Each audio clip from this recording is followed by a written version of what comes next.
Hi, thank you. Welcome, everyone. I can still see some attendees joining, so hopefully we'll have a couple of more people joining us.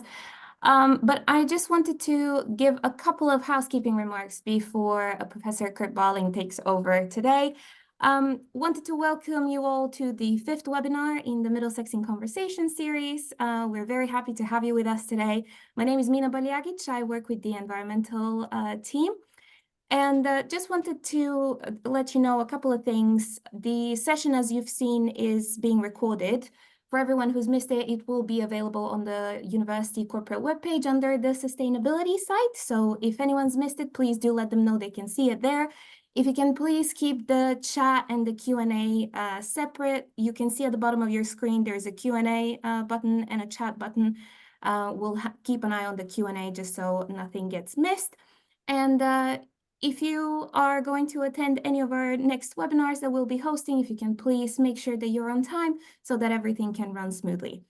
As I said, this is our fifth webinar. It is the From Vision to Action, how creative industries propel the SDGs. And we have a panel full of experts hoping to engage students with the SDGs through pedagogy. So Professor Kurt Balling, if you'd take over, please, and hope everyone enjoys it today. Thank you. Good afternoon, everyone. Sustainability. Well, Middlesex has made it its business to try and ensure that sustainability is embedded in its strategy. It's one of the three pillars of the strategy, others being well-being and the creation of good business, and sustainability is a third. But of course, sustainability runs through the curriculum right across the university. In each year, the university has to try and ensure that we reflect what we do in a report that we submit to the relevant interested parties. Link to that report, annual report, last year's annual report, is in the chat for you to look at if you haven't already looked at it, and the new report will be out shortly, which gives a fair reflection of what happens across the university. But today we are going to be looking particularly at how in arts and creative industries we try and interpret that idea of ensuring that sustainability is reflected in our pedagogy. And in order to do that, we've got Dr. Helen Bendon, who is the interim head of the film school, who works with students in lots of collaborations with the local authority, looking to advocacy and change. We've got Dr. Lorraine Leeson, who's a professor of, I think, arts and social practice. I can't remember your exact title, Rain, but obviously all-round great professor of the arts, and with Dr. Vesna Lukic, who is a documentary filmmaker and has done some recent projects, which we'll hear about shortly, with members of the Barnet community involving our students. If I can have those, if I can have the slides up, please. Can that be organized for me, Christiana? As if by magic, and if we can go to the slideshow, that'll be lovely.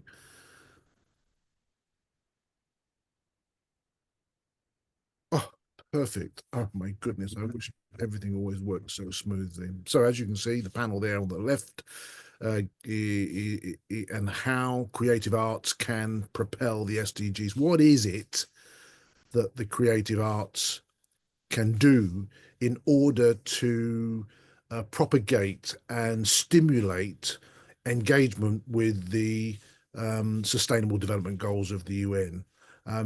As you can see, there's a little graphic that I've worked up this morning, which kind of takes you through the kind of interactions you can expect in the arts and creative practices space.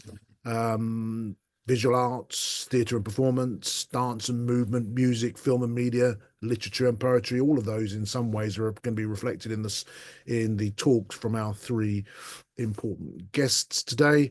And obviously what we're looking at is impact through the creative arts, raising awareness, advocacy, ensuring cultural transformations, and ensuring that the engagement that we do have is inclusive.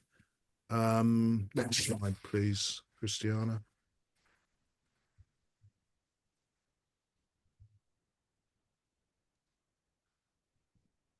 Can we do the next slide, Christiana, or do I need to do it? Let me see if I can do it. No, I So can't. sorry, it's Helen that's helping. Oh, Helen. I'm not sure. So sorry, Helen's got two hats on today. Helen, can you forward that to the next slide? Are you able to do that?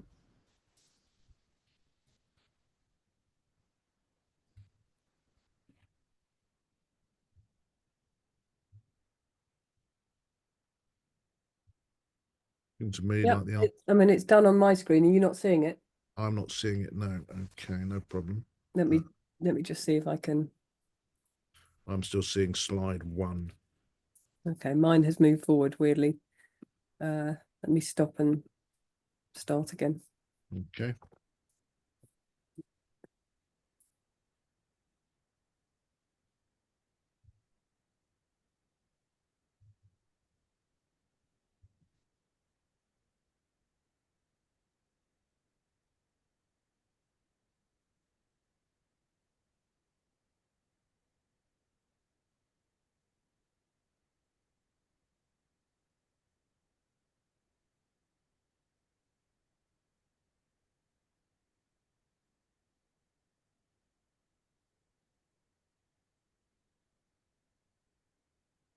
I believe we're getting rid of Zoom, aren't we, at the end of the June? Maybe this is one of the reasons why we're getting rid of Zoom.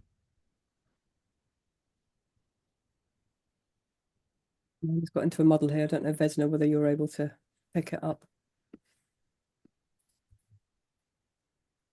I'll try one more time.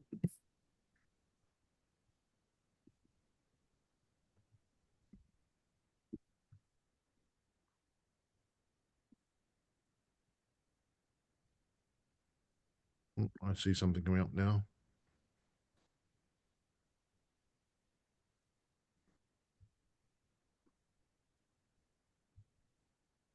Has that worked?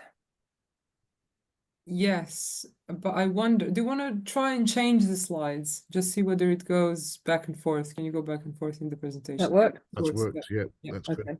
Okay, so that's the second slide. Excellent. So, second slide, guests, we have a selection of the sustainable goals here, which we believe in ACI, we primarily address. I mean, in some ways, you could probably make an argument that we address all of them, but these are the ones that we're going to focus on today: SD 3, 4, 5, 10, 11, 13, 16, and 17. And as you can see, that's a really strong range.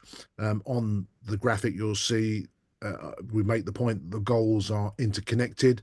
Progress in one goal contributes to progress in others.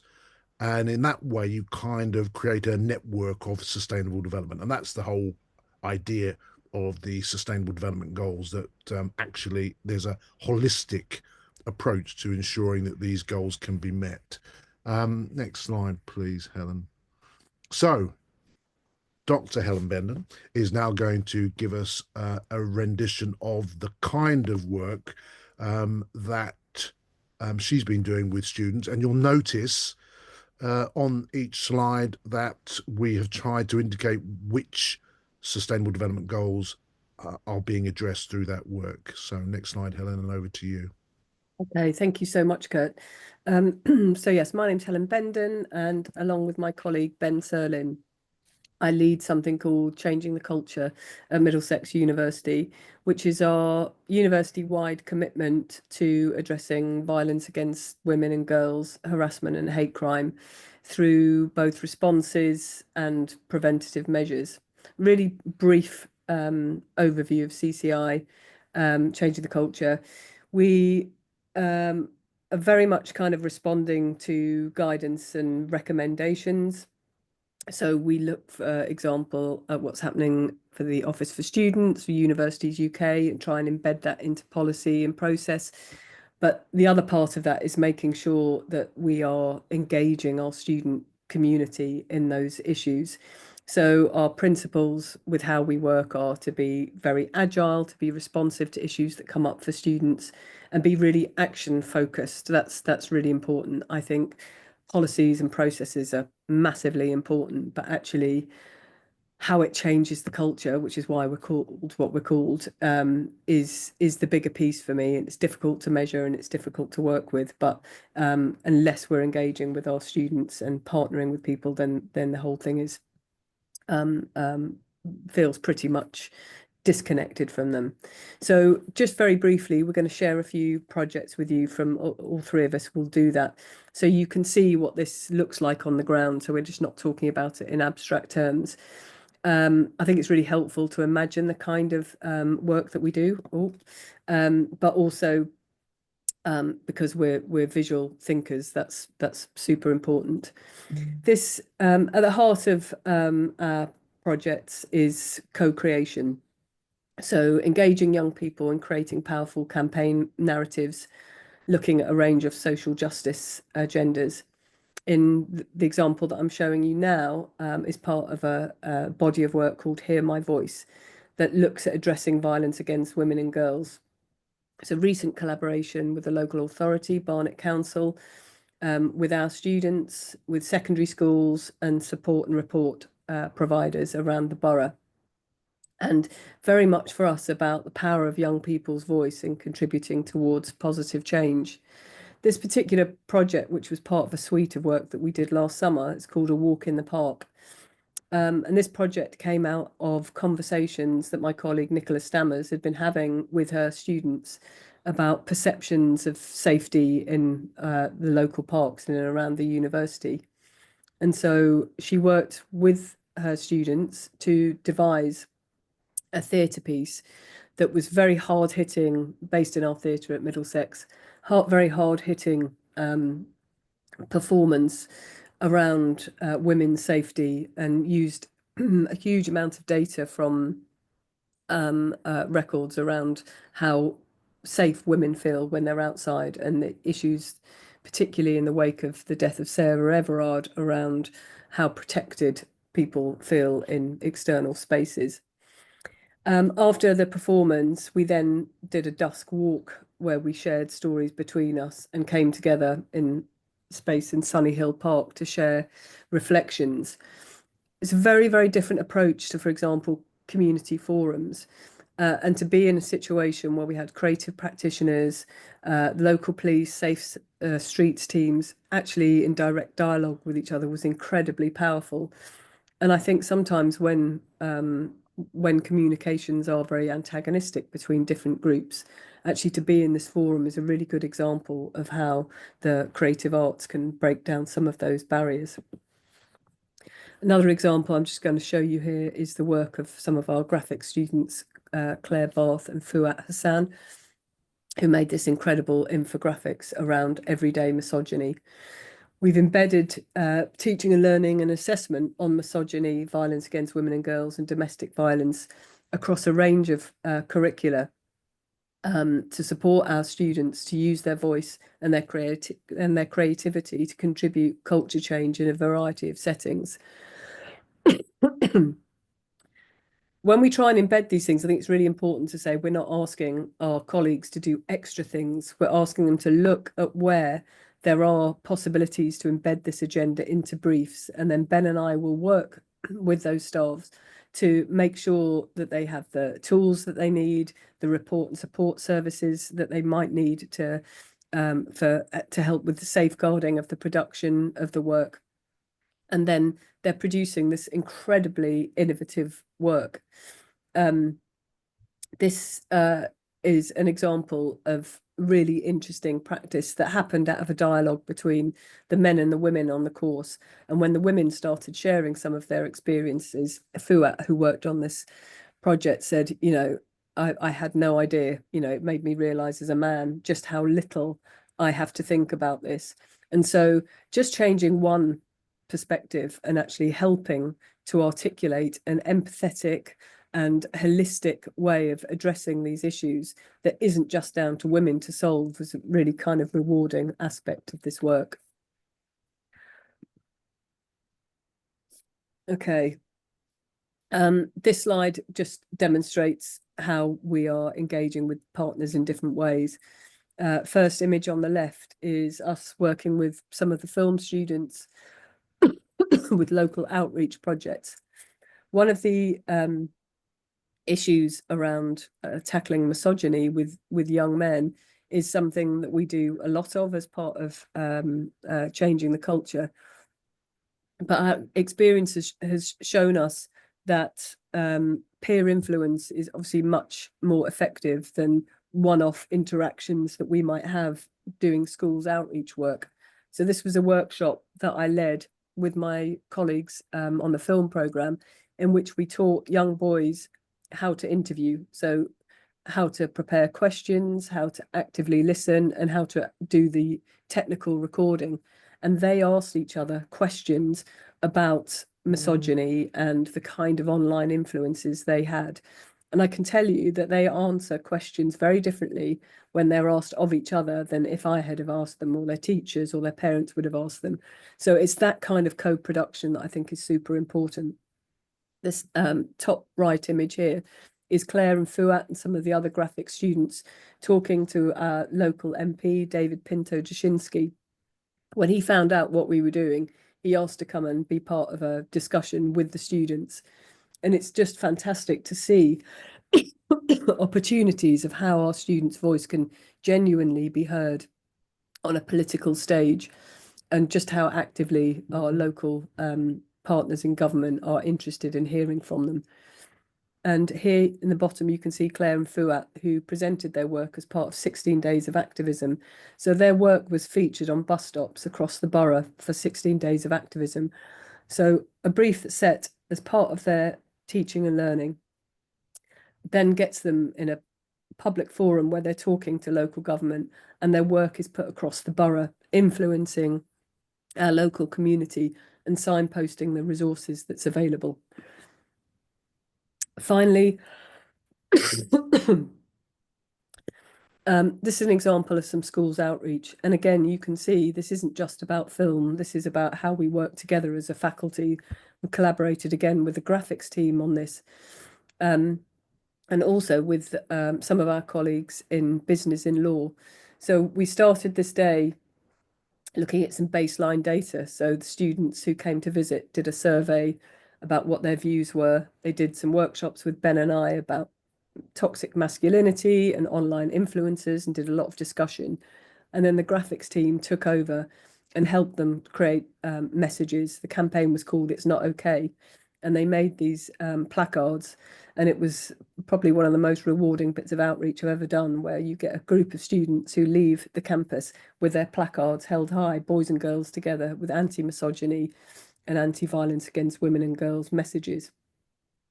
I think as a piece of outreach, we were completely booked out within 3 days, which doesn't happen a lot. The need to do this and to work with schools is super, super important, and the demand is very much there.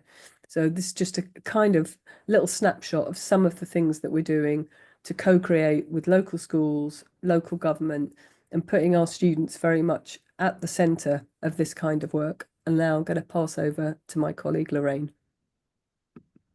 Next slide, thank you. Thank you.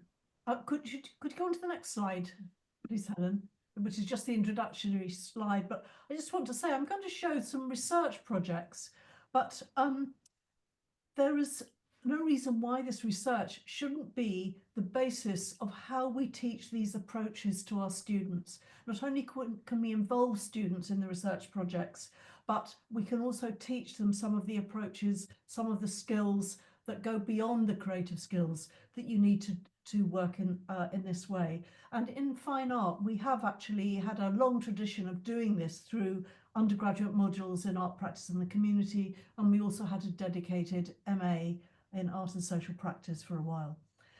You can do it to some extent with placements, but the problem with placements, they're more like work experience. So although you can introduce these ideas early on to students, and they can get some experience of outreach through their through doing a placement. In fact, I think we need more dedicated courses which actually concentrate on these skills for those who really want to use their creative practice to make a difference. Have the next slide, please. So one project that I'm going to show is, you know, art is a powerful tool. And although it's a powerful tool, I don't think you can make change by art itself. You really need to work in an interdisciplinary way. And this is something I know the university wants to encourage. But what the arts are very good at is communicating, consolidating, and celebrating ideas. And this is where they can work with others, other professionals, other situations to bring these into the public domain and make impact. When there's a problem, I always think it's those who are most affected by the problem who have the best information about it and are probably trying to fix it, but may not have the expertise or the resources to do that.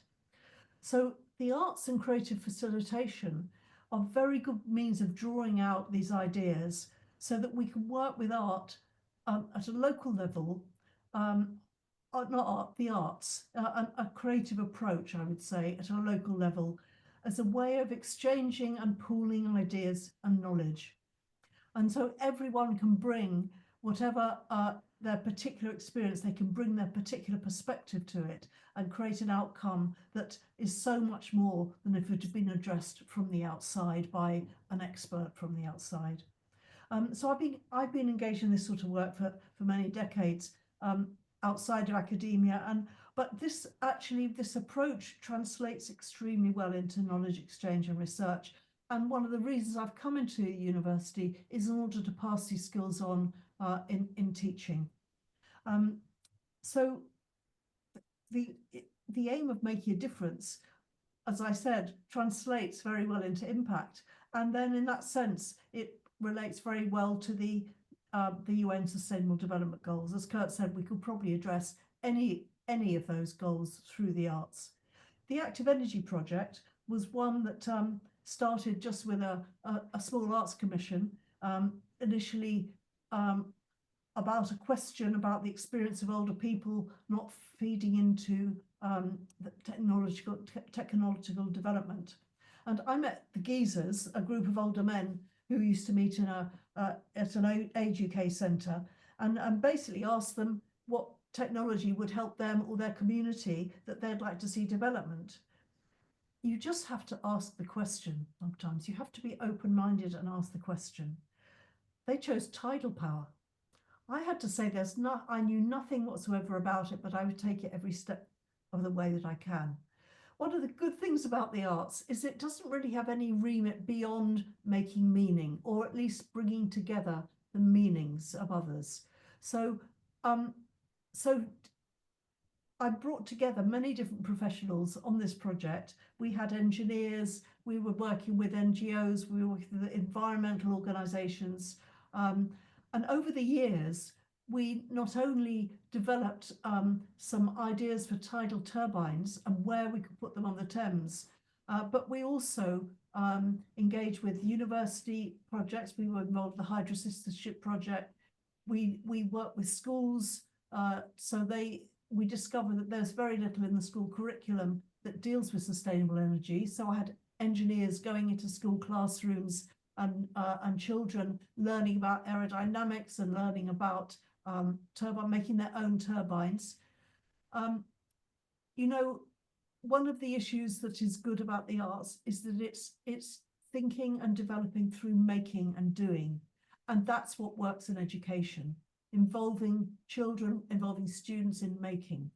So both the Geezers, this group of older men who mentored the children who made their turbines, and we created an exhibition that showed how they could be used on the Thames Barrier. We created a turbine for the roof of the Age UK Centre, and over 12 years in the end, we not only contributed to university projects, did joint presentations, we collaborated with a seniors group in Pittsburgh, we produced floating water wheels to provide aeration for rivers, and the last one, it was installed in the Queen Elizabeth Park.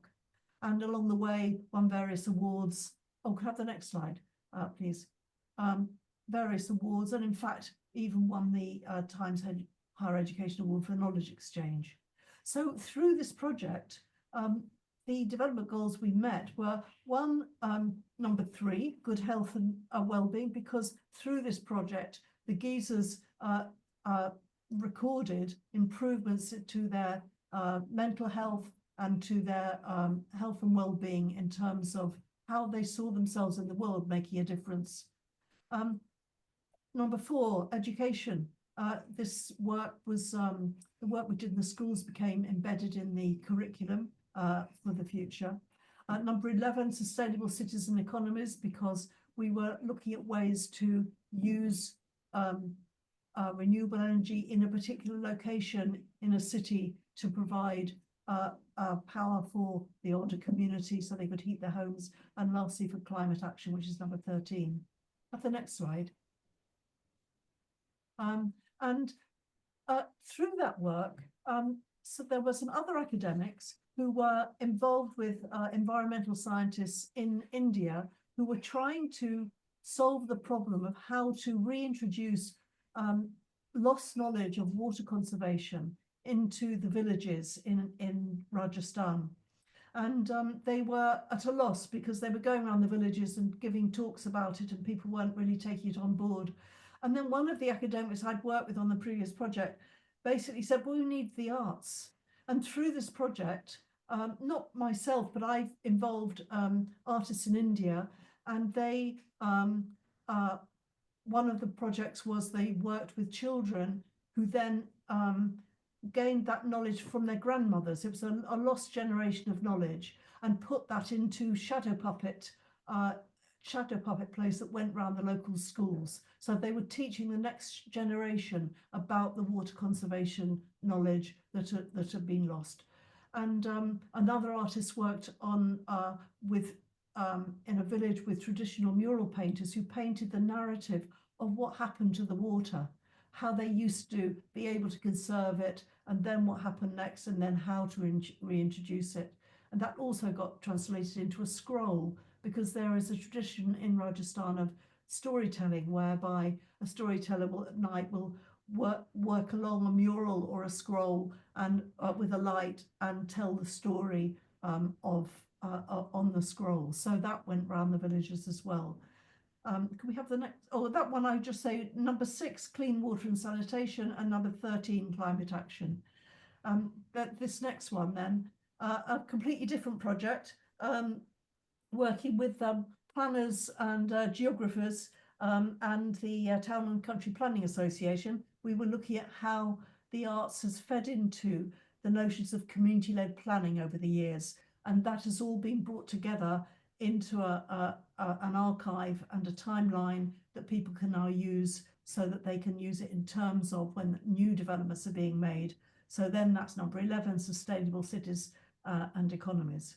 So those are just a range of research projects, some of which have involved students, but all of which involve skills that actually can be passed on to students. And that is what I would like to see more of in this university. Okay, thank you. Okay. Hello. Hello, we can hear you, Vesna. Yes, thank you so much, Lorraine. Thank you, Helen, for changing the slides and doing it, even though you tried to repress your bad cough.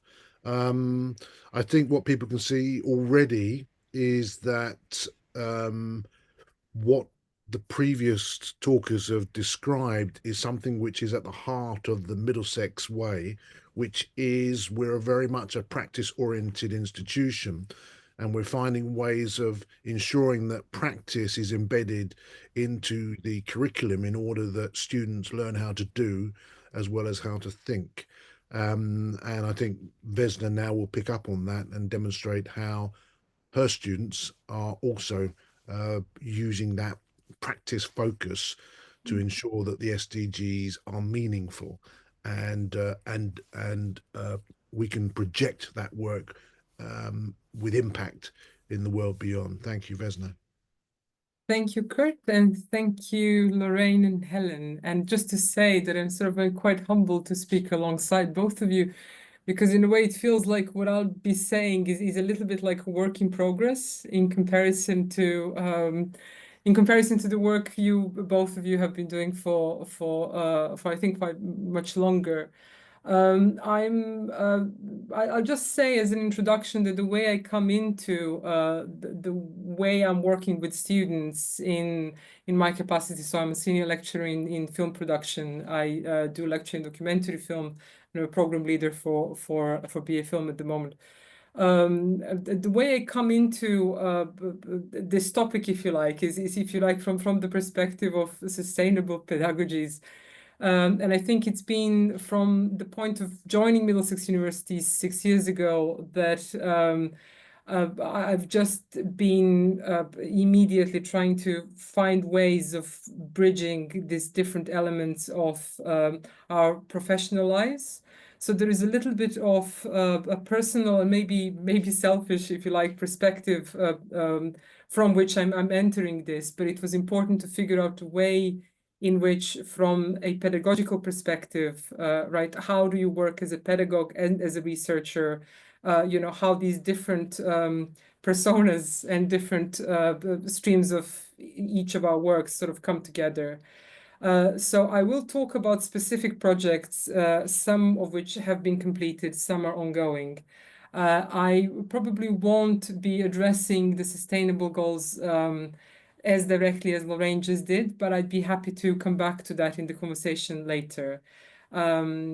Yes, Helen, if I can have the first slide, and it would be the project that you and I led together. So there was a project happened in 2021-22, and Helen and I were academic leads for this project. And the project came through a Changing the Culture initiative that Helen already spoke about. So we were, in a way, we were partnering at the time with two organizations. One was Why Me, a restorative justice provider, and the other is Barnett Menkup. And together with them, we were developing a project on that would, in a way, explain, that would introduce the concepts of restorative justice to individuals with learning disabilities and/or autism. And the way we went about doing that was by bringing in another partner, and I don't have the logo here. It's the Fixation Academy. So there is the acting academy that, the acting group that works with people with learning disabilities and or autism.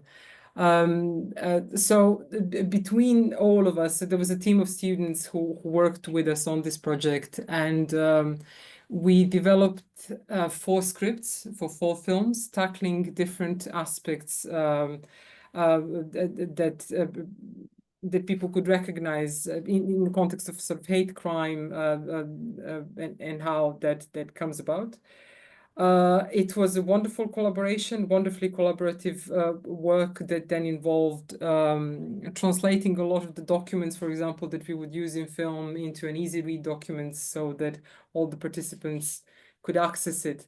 I'm also happy to say and happy to share, if people are interested, the films we have created at that point. So first they won an award. We won Screen Skills Award in 2022 for promotional film. But I also just checked before this webinar.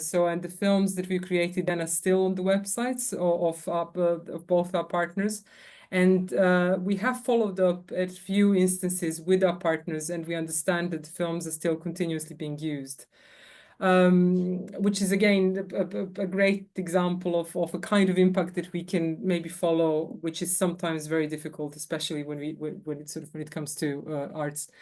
There is also a publication that Helen and I co-wrote about this project. So again, if there is anything else or further you would like to know, we'd be happy to share that as well. Could I have a next slide, please? Right. So this is something that another project that came through from the nursing department. So it was a collaboration between ACI, academic leads for ACI, were myself and Magnus Moore. And Shauna Colin Murphy was leading the project from the nursing department side of things.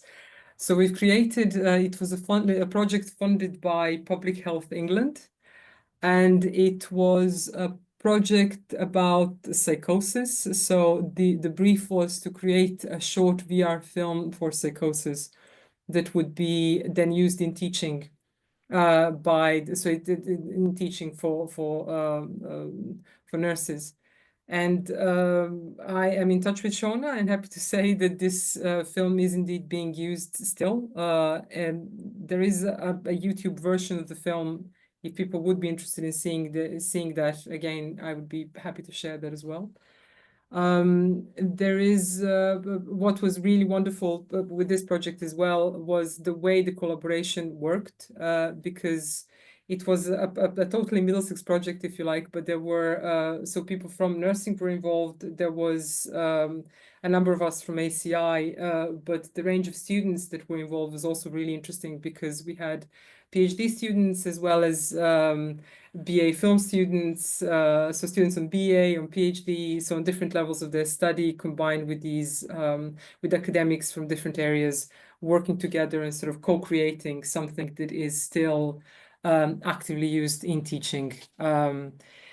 So that is another one. Again, I'm aware of time, so I don't want to give too many details. I would be happy to return with anything else so specific you would like me to say about these later. But I just want you to give a sense of the kinds of things, kinds of collaborative things that we are involving ourselves in. Can I have a next slide, please? Okay, so this is a project you can see Kurt on the slide on the bottom right from where I'm standing. So the Barnett Windrush interviews is an ongoing project, and it involves creating an oral history archive with members of the Windrush generation from Barnet. So far, we have recorded 10 interviews. They have been exhibited recently in Middlesex as part of the Windrush Stories project. We are planning a next exhibition of the same work as part of London Festival of Architecture, which will happen in a number of libraries in the borough. That is to happen in June. And is something that I am sort of quite proud of, and we are probably going to continue doing until we find a place for the archive, an online place for the archive, and the current state of the project, if you like, is precisely around that, ways in which this archive can be meaningfully shared with an audience. At the moment, this is the archive that I have access to, my students have access to, BACA, our community partners have access to. BACA stands for Barnet African Caribbean Association. And all the interviews we have been recording so far were with the members of BACA. I'm probably forgetting something very important to say about this project, but I'll leave it for now. It was, again, a very meaningful intergenerational dialogue between the members of the Windrush generation and my students. There was a lot of the students who were part of this project, which was also amazing, and I look forward to it continuing next year. And the final project I would like to mention now is a project in its initial stages. So I have been in touch with the Age UK Barnet and with their Dementia Day Club, and we've run a few test sessions of mixing in the attendees of the day club with a few of my students. So what would happen, there would be a group of my students coming with cameras, and we would be teaching people in the film club to film. The idea behind this project is, again, the pushing this idea of co-creation to the idea of shared camera, so that it's not in our context, it's not the filmmaker's role to present anyone else. It is going to be down to the people to present themselves. So I'm working currently with the idea of a shared camera. And it's been again a really interesting exchange. These have been incredible sessions, I think, in which both my students and then the attendees of the Dementia Day Club learned a lot.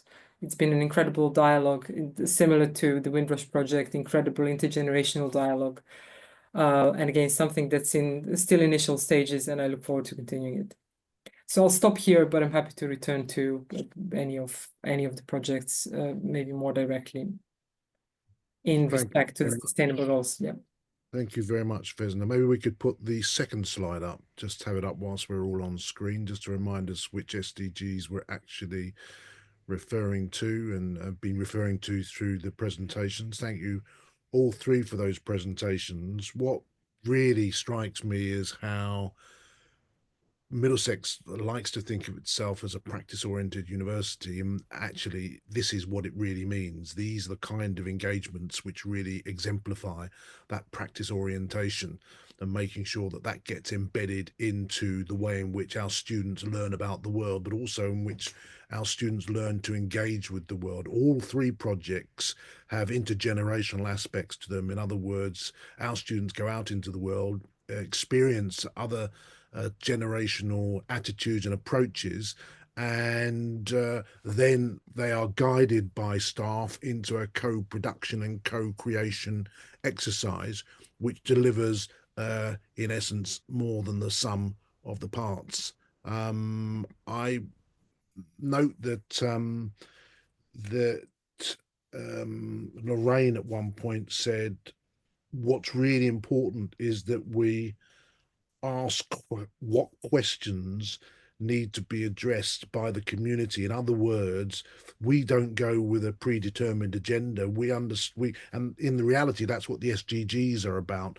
It's a toolkit for us to try and interpret the world around us and the needs in the world around us. And that, in actual fact, by doing that, we are upholding that idea that of Middlesex as an anchor institution. If we really go out and find what communities need and we respond to that, that's really giving life to the idea that we're an anchor institution. So I wanted to begin on that with our guests. Maybe I can start with you, Helen. That idea that it's really important to understand need. It's not for us to go out and essentially tell the world what we think, but rather find from the world what they need, and we respond to that using this methodology. And that's a really useful practice. And in a way, it's something which it's not unique to Middlesex, of course, but it's something we have a long history of. Is that something that you feel like, Lorraine, is fundamental to the way in which we prosecute these projects? Yeah, it's a really interesting way to think about it because, I think as the kind of institution we are, we're not about having, researchers who have a very kind of specific agenda and then fulfill their research through working in quite an isolated and focused way. I think for the kind of projects that we've done, you sometimes, somebody will approach you and say, we've got this issue, or we've got this kind of project that we want to do. Can you help us? Or it comes from the students themselves. So the first example I showed, a walk in the park, came directly from students telling us that they don't feel safe in the local environment. And so it's partly about enabling their voices, but then it's also about how we can, as a university, facilitate those relationships with local service providers, local law enforcement, local government, to try and make those things happen. But I would also say with this is and I think this was really, really key in the project that Vesna showed that we worked on together with Barnet MenCap, was there was a genuine sense of us wanting and needing to learn alongside the students. So we are not setting ourselves up as the experts here. And Lorraine, you talked about this as well, but there are things that we don't know. We can't speak on the behalf of people with autism and learning disabilities who are the target audience of that project. We don't occupy that same space. So that way in which you collaborate and the way that you shift, you know, we bring our knowledge as filmmakers, but we had to shift and reposition that around working with a particular demographic. But I think one of the most refreshing things was we're learning alongside our students and we're learning alongside the people making this film. And it really changed my approach to filmmaking. That the project, I think, will, you know, I will be forever changed by that. It was such a rewarding experience. I suppose the other thing, Lorraine, because you talked about interdisciplinarity, and of course, if you're working in an interdisciplinary way, it is impossible for you to be an expert in all disciplines. Therefore, you need to somehow subvert your own ego to work across disciplines. I mean, dare I say, as professor at Middlesex, we need some more subversion of egos across the university in order that we can work in an interdisciplinary way so that we can meet the needs that the SDG are encouraging us to meet as a university. Indeed, I'm always working on projects where I feel I know nothing, or I'm working with people like I'm working with planners, or I'm working with engineers, and so I'm learning an awful lot, I have to say. But I'm always in this position where I know very little, and also I'm often working with people who know that they want to use the arts. They've got a sense that the arts will be useful, but they're not quite sure how. And people can have a very stereotyped notion of what the arts can do, because people don't know. Why should they? They know about painting and drawing, and why should that make a difference? So you have to find ways of engaging and negotiating and working. You know, I think it's as challenging to work with other people in other disciplines as it is to work with people in the community. We all have our limits to our knowledge and we all have our assumptions. But, you know, again, that's a skill which I think you can teach. And when I teach social practice, when I've had the opportunity to teach it, I'm always sending students into situations that they don't know about to listen, you know, I always say that don't go and do a project, as Helen just said, you know, you don't just go with an idea of a project, you go and listen, and then you sort of suggest, you know, if you're a creative person and if you have some creative skills, then you're likely to discover ways you think that something you offer can help. Perhaps what you can offer doesn't help, and therefore that's not a good situation.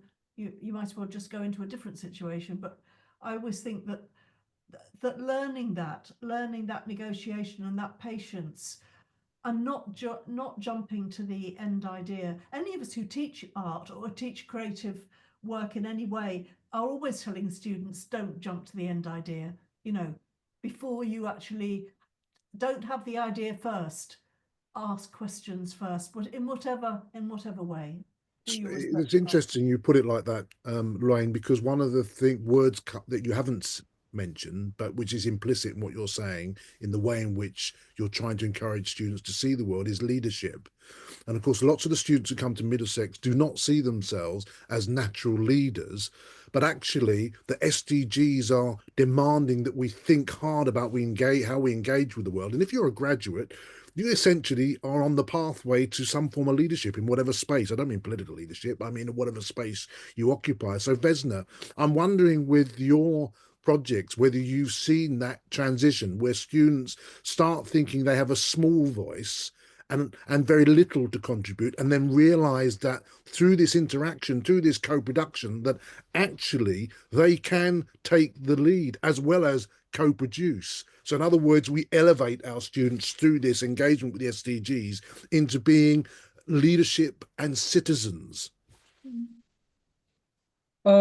Yes, in short, yeah, I've seen it. I'm just wondering whether I can give you like a very, very specific example. And I think I have seen like only with the use of VR, if you like. I remember that from this group of students who were working, because VR wouldn't be something that they would be doing in film, but I think that VR project was directly to blame, if you like, directly responsible to one major project that we had this year. So one like dissertation project that somebody is doing. And with another VR project that I know one of our former graduates is doing. So I have seen that. Yes, I've seen that introduction into whatever was part of that project. And because for quite a few reasons, as Helen was saying, sort of we are learning alongside the students. So there is a level of our vulnerability that's sort of part of that students can then pick up on as something that's not a bad thing, but a good thing. And it's something that does empower them to sort of to step in and do something. So there is a different level of sharing. There's also something to be said, and I wonder whether that's going to be part of this conversation and whether that's like a follow-up. A lot of the projects that we've been mentioning don't quite sit within the curriculum. And what makes them interesting is the fact that you work with a small group of students. So it's very difficult to think of projects that have this level of social impact, as a lot of the examples we've been addressing, but that can be rolled out for the whole cohorts. So there's a challenge for us that we may want to talk in this context, but maybe not today. Yes, but I have seen, and it is, I think, by the virtue of working with students in these small groups and in the context in which the roles are mixed. There are no experts. There's just people facilitating these different aspects of what needs to happen. Or if you like, everybody comes with different expertise, or realize that they already bring a level of expertise just by virtue of coming from a certain background or a certain lived experience, that your lived experience is already something that allows you an expertise on some level. Yes, but for sure, that definitely empowers the students to then take on roles in their future projects. Of course, we work in a university which has is stressed with resources. We're working with staff who are stressed with resources, stressed with time. So I want to come back to what Helen said at the very beginning, was that it's really important that you try and work, notwithstanding what you've just said, Vesna, that you try and work within the curriculum to create briefs where student and staff can work within the framework. And with the Lou Learning Framework, we have that framework available to us in order to come up with that level of engagement with external actors, which can be reflected in the curriculum. And I suspect, Helen, you're going to say that it's really important that we continue to do that, but we do it with others across the university. I know Christopher's on the webinar. Christopher, of course, in business and law, has done an awful lot of work with entrepreneurship to get students involved in projects within Barnet, sustainability projects. And so it seems incumbent upon us to try and build bridges across faculties in order that other faculties too can engage with the arts to propagate what it is that they want to propagate, but within the context of a more robust curriculum. Helen.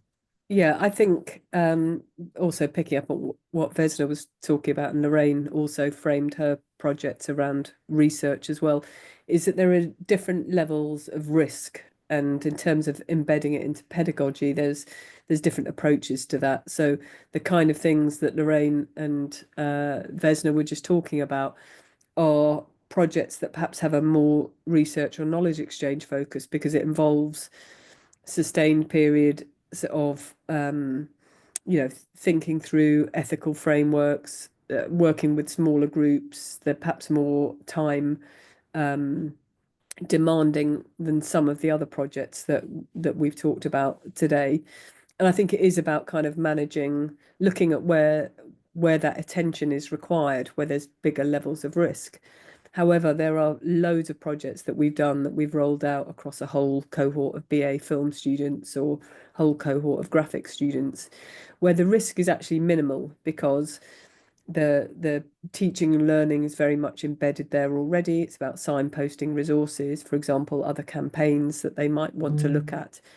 And then in terms of getting the work out there, there is no risk to doing that. The work doesn't have to reach a public audience if it's not ready to do that, or we can then offer further support to say, if you were just to reframe this or think a little bit more about the campaign language there, this would be ready to share with community partners.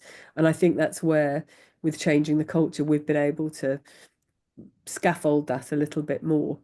But I think, I think it's right, when you're working with social justice issues, or, with work that has a externally facing audience, it's really important that we get those things right. But it's looking at that level of risk and how we manage it across the kind of projects that we do. Lorraine, do you feel we're making the most of our assets when it comes to trying to encourage the university as a whole to think hard about how we engage with external stakeholders, but do it in a way which is manageable for staff and students? No. In short, I think there's a lot we can do. Would you like me to suggest some things? Yeah, please. You've only got 2.5 minutes, but we've only got 2.5 I'll minutes suggest left. them very quickly. Yeah. First of all, I think it would be fantastic if the university could support courses which very specifically address these issues for practitioners. I'm teaching an MA cohort at the moment, which is fine, but they're not doing what it is I'm teaching them. They're doing something else. I'm just giving them a sort of an academic introduction to the fact that they could work like this. So I would love to see some courses which are where students are actively setting out to use their creative practice to make a difference. We do this across all of ACI, there are so many of us in this faculty who are doing similar work. So the second thing is building and consolidating those connections between us. Now, we've tried to do that through the social practice research cluster that I'm afraid the university then didn't support. We're carrying on. Bringing it back. We're bringing it back, Lorraine. Bring it back, yes. Bringing it back. Because in a way, what we can do there is we can share our strategies. We can start to do some joint initiatives. We can support each other. As part of that, we can encourage more research students. So I've applied recently for some funding for research studentships and social practice across different art forms. I'd like to see that. And then out of all that, what I would love to see is initiatives such as a new research centre for social practice, social activism, where we can bring together research students, share our teaching initiatives, and do some collective work. Great, you've made your pitch. You've made your pitch, Lorraine. Heard it. You've made your pitch. Mina, Rabin, you're there as facilitators and conveners. You have willing voices here. I'm sure you have willing voices in the other webinars you're holding and as part of these Middlesex conversations. Let's keep that conversation going about interdisciplinarity. Let's keep that conversation going about the ways in which across the faculties we can be talking to each other about how we can use art, as Lorraine says, to finding a way to establish meaning and convey that, because that's what all the speakers today have demonstrated in abundance, that they've found ways of creating meaning and conveying that in a co-production way with student, staff and external stakeholders. And I think that's a really important message for today, that this is not work we can do alone. So the challenge is laid down to you to make sure that you facilitate and convene those people who are willing to do the work. I think we're just coming up to time, so I'll hand back to Mina. Great, thank you so much. And thank you to the panelists, Helen, Vesna, Lorraine.